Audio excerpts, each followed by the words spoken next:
V news سے میں ہوں فیصل کمال پاشا، اور یقیناً آج پاکستان کے لیے ایک بڑا اہم دن ہے۔ سپریم کورٹ آف پاکستان میں اس وقت موجود ہوں میں،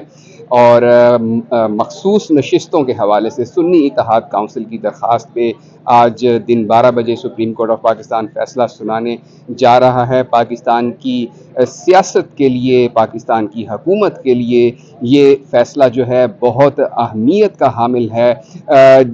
اگر سنی اتحاد کونسل کی درخواست جو ہے وہ منظور ہوتی ہے اور ان کو مخصوص نشستیں دی جاتی ہیں، تو اس سے جو حکومت کی ٹیلی ہے، جو حکومت کی جو واضح اکثریت ہے، اس میں کمی آئے گی، اور پاکستان تحریک انصاف یا سنی اتحاد کونسل جو ہے وہ پارلیمنٹ کے اندر اور صوبائی حکومتوں کے اندر ان کی ٹیلی جو ہے وہ زیادہ اسٹرانگ ہوگی اور زیادہ وہ مضبوط ہوں گے، اپوزیشن مضبوط ہوگی بنیادی طور پہ، تو جس کی وجہ سے حکومت جو ہے وہ مشکلات کا شکار بھی ہو سکتی ہے۔ آج کا فیصلہ جو ہے بہت امپورٹنٹ ہے، اور یہ اس فیصلے میں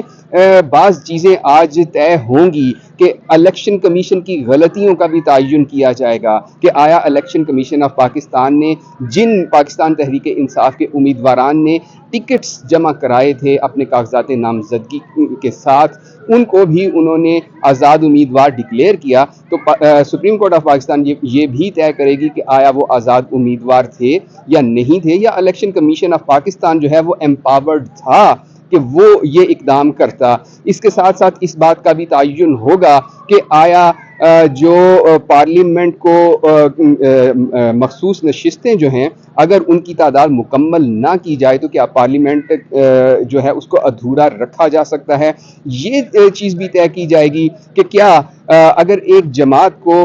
مخصوص نشستیں نہیں ملتی تو دوسری جماعتوں کو وہی نشستیں الاٹ کی جا سکتی ہیں۔